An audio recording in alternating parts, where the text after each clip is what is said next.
大家好，我是小朱。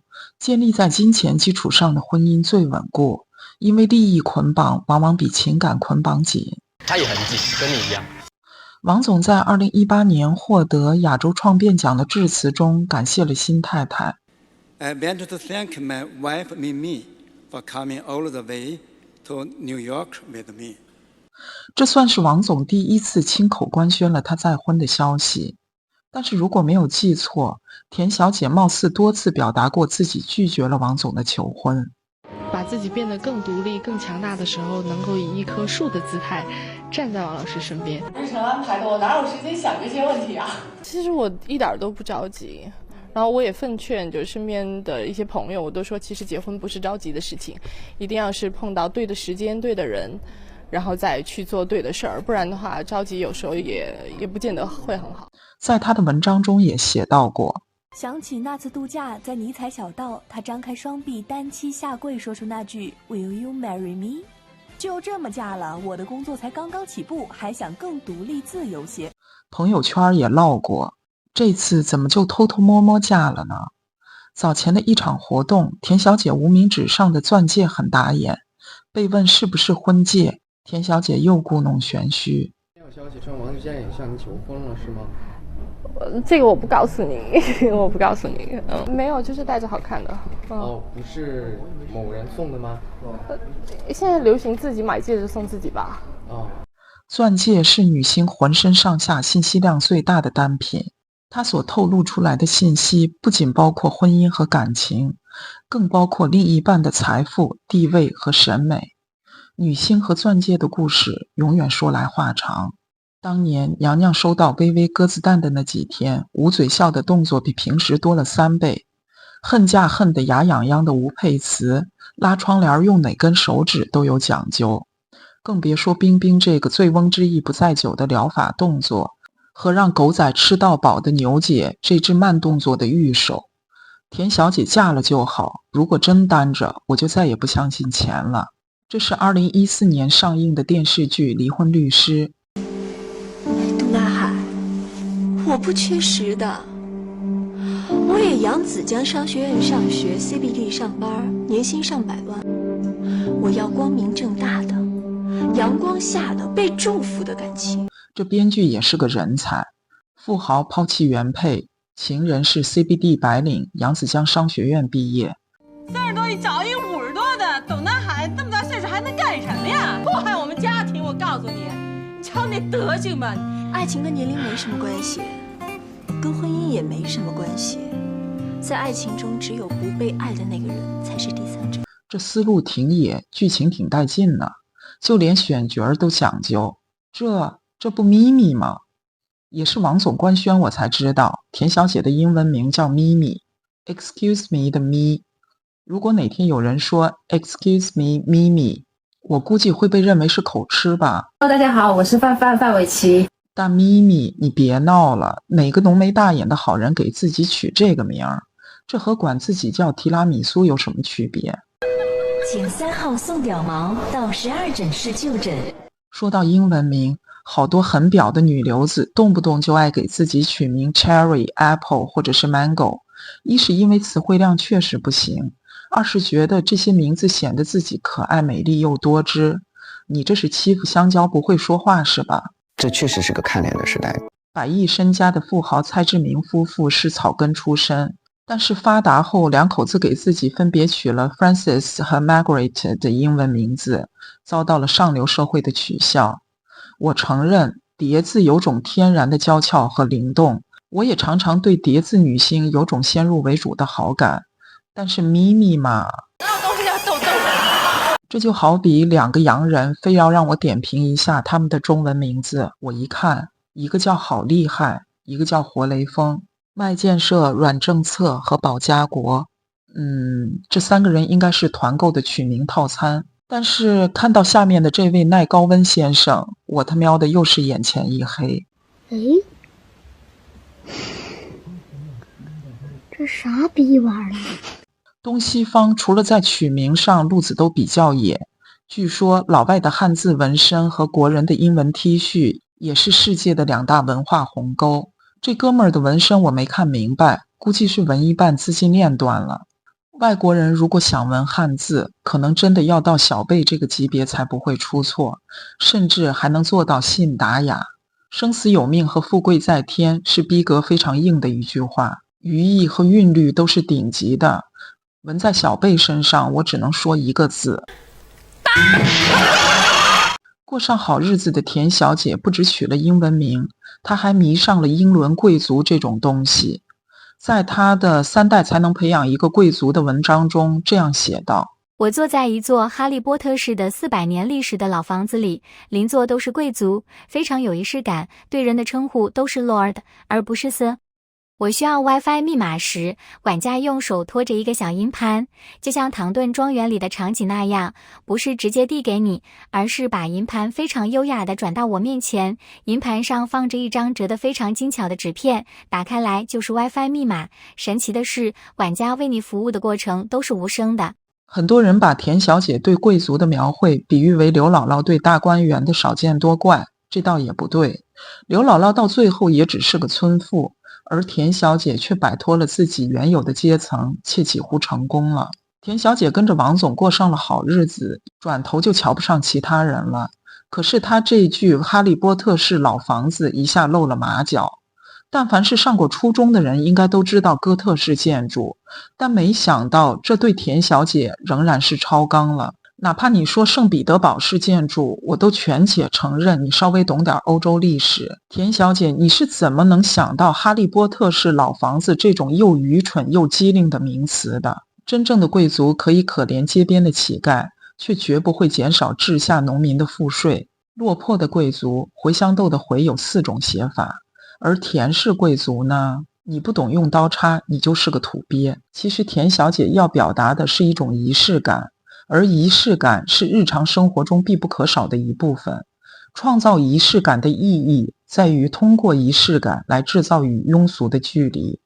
不过，人们对仪式感的理解往往会出现偏差，有的人关注的是仪式感本身的精致，而有的人则是从仪式感中感受到了优越感，并推崇放大作为标榜的工具。我建议所有的女人无论如何这辈子一定要花点钱在巴黎，至少哪怕待1个星期，找一个咖啡馆，坐在那儿喝喝咖啡，然后看看然后街角的巴黎女性。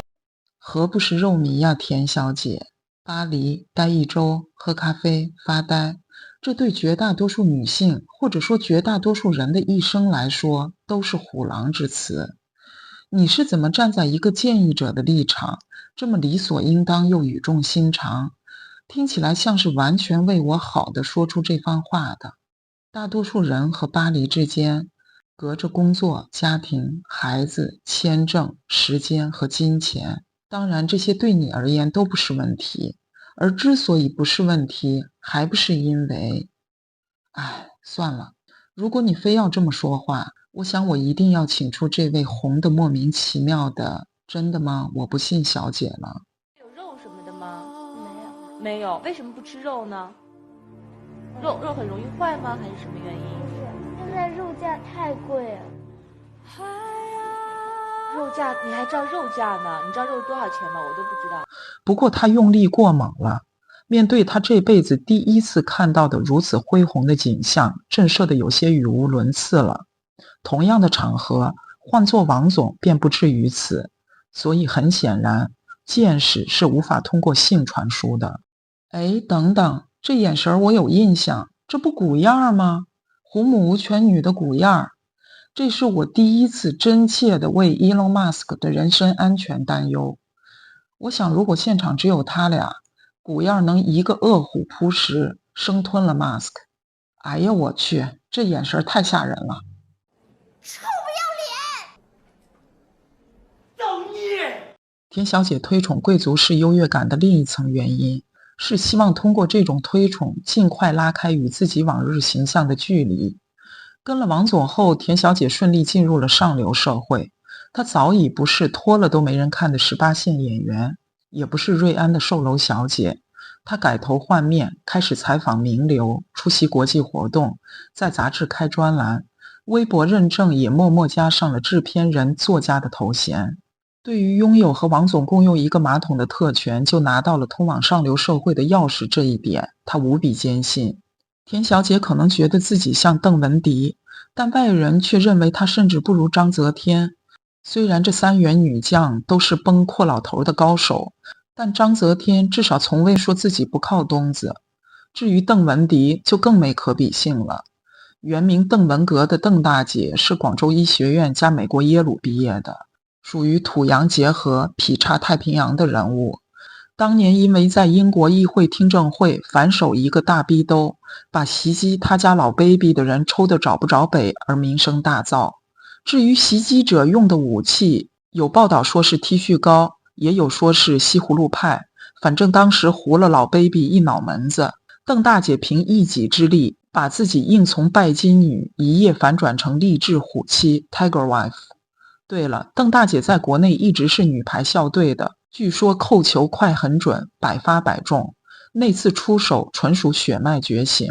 这点活我都手拿把掐的，不算个事儿哈。那不算个事儿。而且不管邓大姐上位手段如何，她都只薅老 baby 默多克一个人的羊毛。如果要强行分类的话，邓文迪算是打土豪的侠表，属于偷申成刚和皇帝九龙杯的那种。田小姐就不同了，她深知自己这长相搁演艺圈什么都不算，但降维打击到普通人的圈子那是绰绰有余的。她因此结交大佬，拿下富豪，然后夫妻联手一起收割普通人。如果说邓文迪是 B2B 的话，那田小姐和王总就是夫妻联手 B2C。 对了，东子两口子前2年也往上流社会靠得紧，还结伴出席了英国公主尤妮金的婚礼。娇妻因为看上去又白又美又温柔，还被英国媒体误认为是某位日本公主。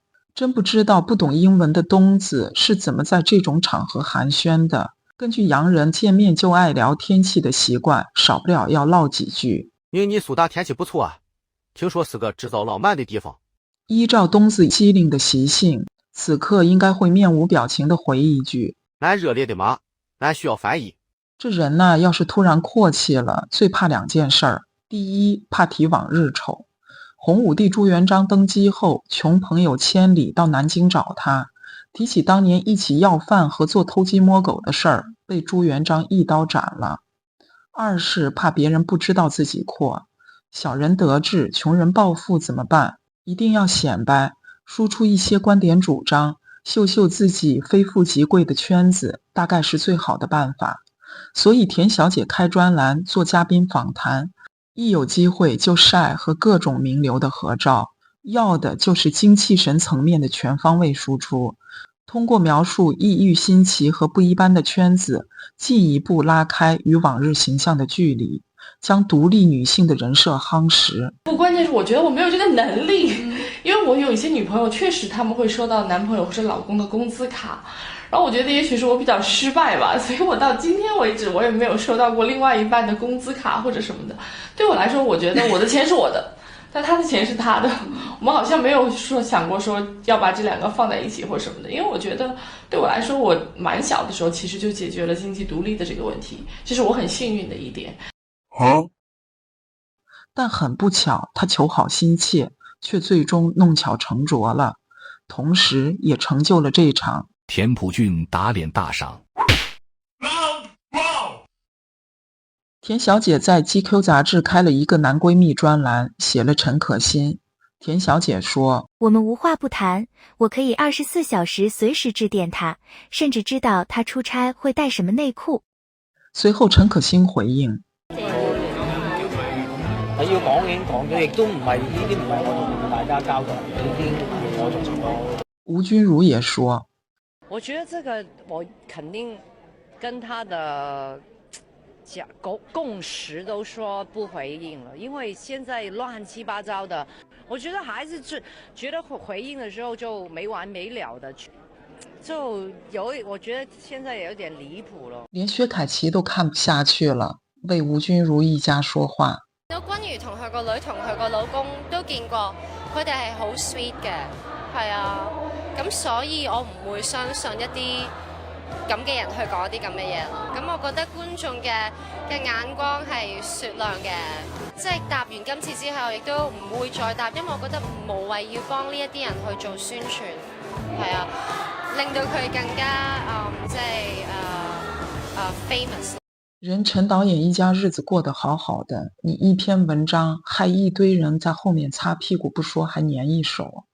连吴君如80多岁的老爹夏春秋都被记者拉住问东问西，多少少都有一点影响他们两个人之间的感情嘛。那么我希望这不是真的啦。当然他Peter 也很马上出来说明，那么君如也很清楚了解这件事情，那么家里的他妈媽會比較擔心一點，還是吳君如會說話。嗰單嘢就唔講嘅啦，一定唔講啊！因為而家已經越講越離譜，唔講啦，得啦。對呀，什麼咖呀？多說一句都是對自己的侮辱。誒，這啥逼玩意兒？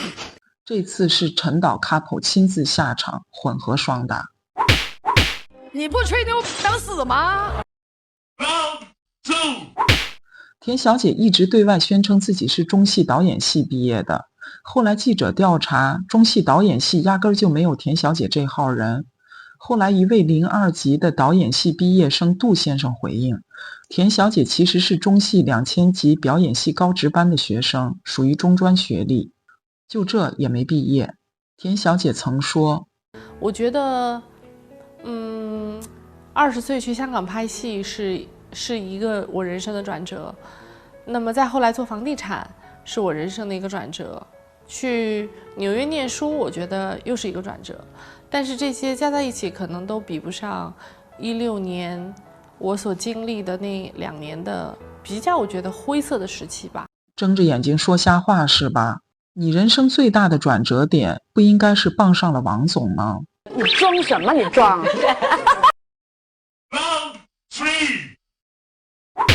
田小姐2014年出版了一本书《习惯就好》，略微尴尬的是，长江文艺出版社在提到出版此书的原因时，非常明确地表示，主要是因为她是王石的女友。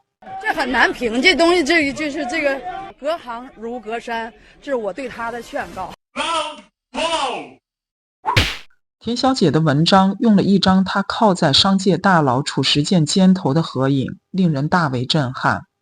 按江湖地位，中国大多数企业家都要叫褚时健一声祖师爷。后来褚时健也告诉记者，他就站在我背后，让朋友照了一张相，合影非我所愿，王石在，不能不给面子。最后褚老还不忘补刀说，我的事情田朴珺并不懂，文章也有很多错误。后来褚时健去世，田小姐又写了一篇文章缅怀，这次发表后相安无事，这也可能给了田小姐灵感。蹭活人容易打脸，但蹭死人妙不可言。你不要脸，你以为你是谁呀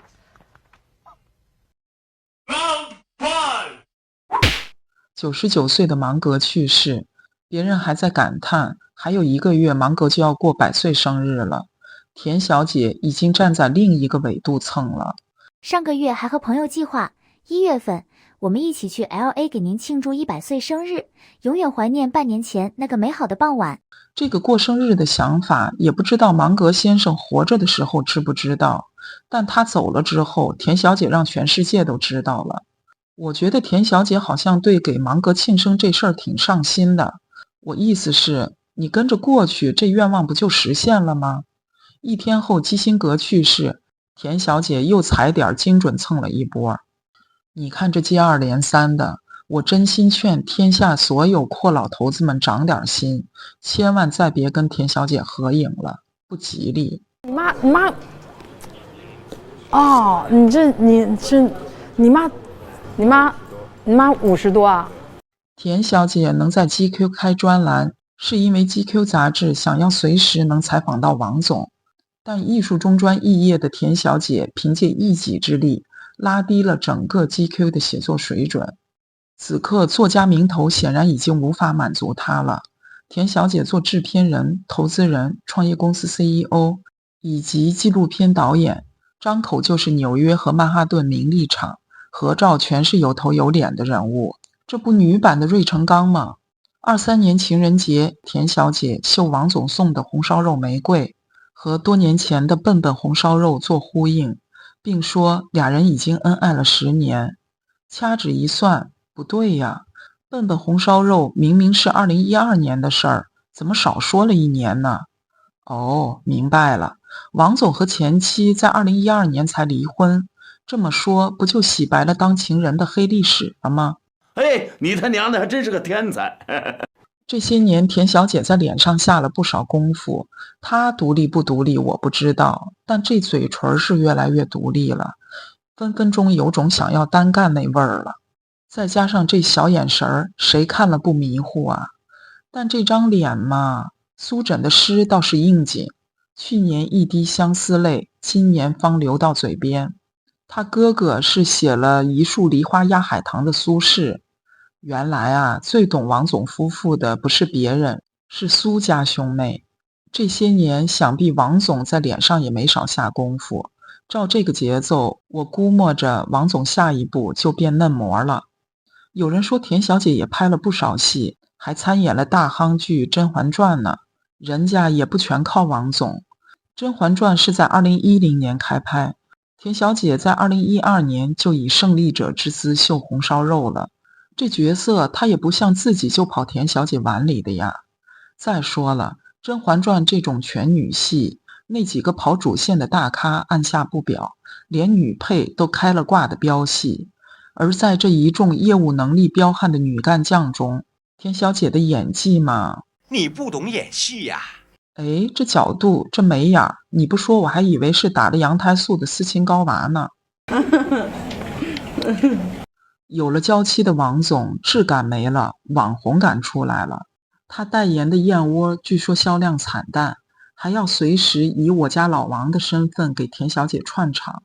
去年结婚纪念日，王总被媳妇 Q 出来营业，田小姐送给老王一辆汽车。哎呦，这车钥匙，送我一辆车呀！你要不要去看一眼？那得肯定得看一眼呀，浪漫情节来了。王总像个小家子气的土包子，激动的手足无措。哎呦喂，这动静大了。早年的王总可是代言吉普、大切诺基的人，大切诺基的消费群体主要是男性，而且是成功男性。如今沦落到给这种杂牌电动车吆喝，的确是 low 了。3代出一个贵族这句话没错，父辈 dirty， 子孙得体。第1代当海盗，打家劫舍攒资本；第2代当绅士，坑蒙拐骗壮产业；第3代学政治、经济和艺术，占据话语权，和下等人拉开距离。很多人，包括田小姐，都知道这句话，但是应该不知道这句话是法国作家巴尔扎克说的。这位文学巨星半生都在傍富婆，是一点硬的都吃不下，不是被富豪遗孀包养，就是和公爵夫人调情。在傍大款这一点上，田小姐和巴尔扎克也算是一种跨世纪的神交。但凡你发现一些公众人物忽然义正言辞骂人，而且骂得很突兀的时候，多半是他们准备开始做相关生意了。嘴上都是主业，那心里全是生意。罗永浩前脚骂别的手机又丑又贵又难用，后脚就卖自己开发的手机。Natalia Portman 一边宣扬蛋奶类食品是对女性的剥削，一边开卖人造食品。不过我还是佩服李彦宏，绝不搞一踩一捧这一套，就算是凉水浇头也不说。这年轻人，我操！顶多说一句母语。What's your problem？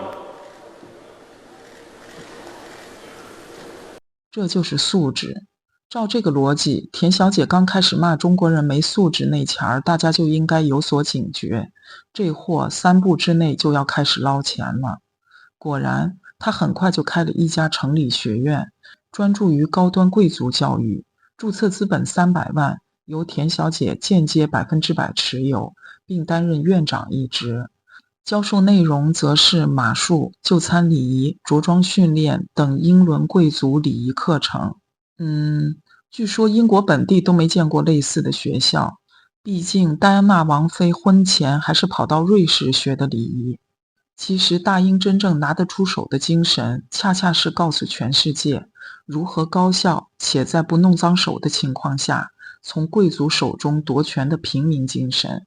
不过你和认知只到哈利波特是老房子的田小姐讲这个，放他妈个屁！这简直是危言耸听，真是放他妈的屁！他懂什么呀？去他妈的！城里学院的1年学费是99万人民币，这吃相是有点难看。如果说豫章书院的受众是低端暴发户，那城里学院要挖的就是高端暴发户。暴发户担心自己不懂老钱的规矩，在上流社会丢了丑，所以肯花大价钱补课。但现在最大的问题是，中国没有老钱环境，最老的钱也就王总那么老，而且也没有上流社会。而国外的老钱聚会，这些暴发户应该也很难够得着。学这套贵族礼仪，吃铁锅炖大鹅他也用不上啊。再说了，没有爵位，没有封地，怎么称贵族呢？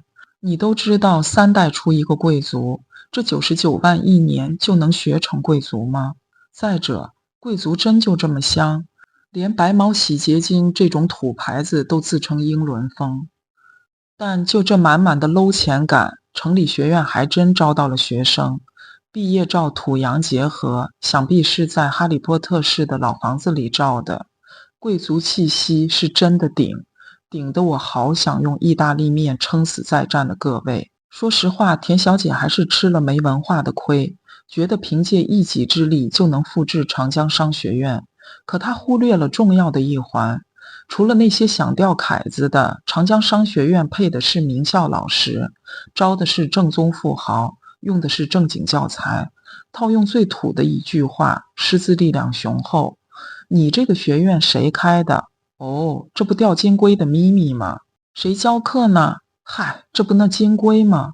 如果田小姐开个班，教授如何傍大款，如何拴住阔佬的心，如何小三上位扶正，一样收99万。我估计 waiting list 应该都能排到东半球。老板们的生意有淡季旺季，但是着急上位的情人一刻都等不起。2024年5月，万科股东大会讨论化债举措，在现金流紧张的背景下，王总自动放弃了1000万退休金，与公司共度艰难时刻。田小姐趁机发文，没事儿，老王，我养你。这个创造深交所股票代码00002企业的资本大鳄，这个在刚吃饱还没吃好的日子先富起来，给穷人带来无限希望的第一代资本家，这个不断攀登不断进取的江湖大佬，活到人生下半场，活在了媳妇儿的一句我养你里，多少有点唏嘘。对了，当年王总也批评过中国人和犹太人的差别。犹太这个民族是一个非常休闲的民族，可是中国呢，我觉得是个非常勤劳、勤奋、干活脑袋很聪明的民族，但是一个是不会休息的民族。如何要学会休息，学会休闲，就更多的去以色列去学习，去访问。1个礼拜是不够的，1个月也是不够的，3个月是至少的，最少能来讲1年、2年、3年。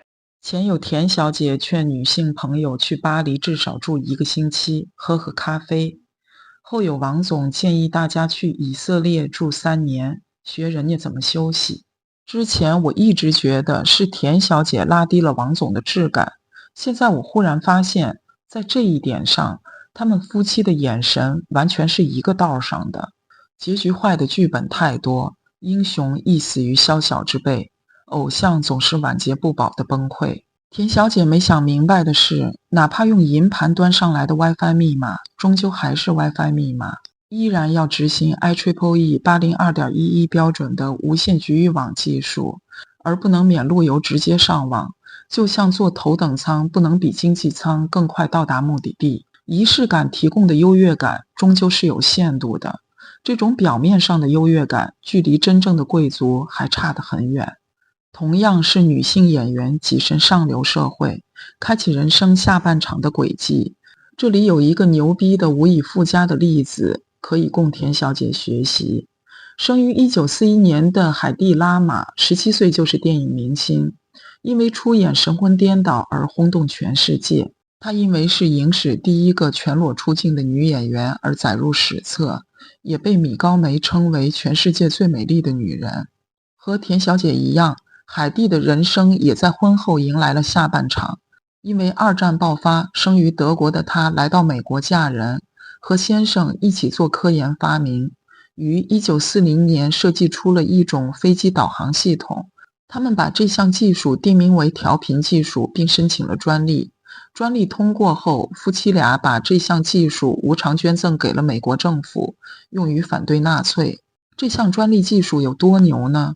后来的无人机、CDMA、3G、4G 通讯技术，包括我们现在每天使用的 WiFi， 都是基于这项专利发展而来。也因此，海蒂被称为 WiFi 之母。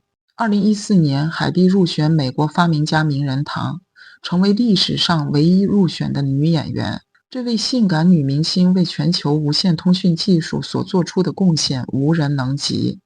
当田小姐还在认为用银盘装 WiFi 密码代表贵族时，我想这位为全人类发展做出巨大贡献的女人才不会介意别人叫她 Lord 还是 Sir。 我是小猪，谢谢观看。下一集我想我会尝试一种新的玩法，记得订阅哦。下期见，拜拜。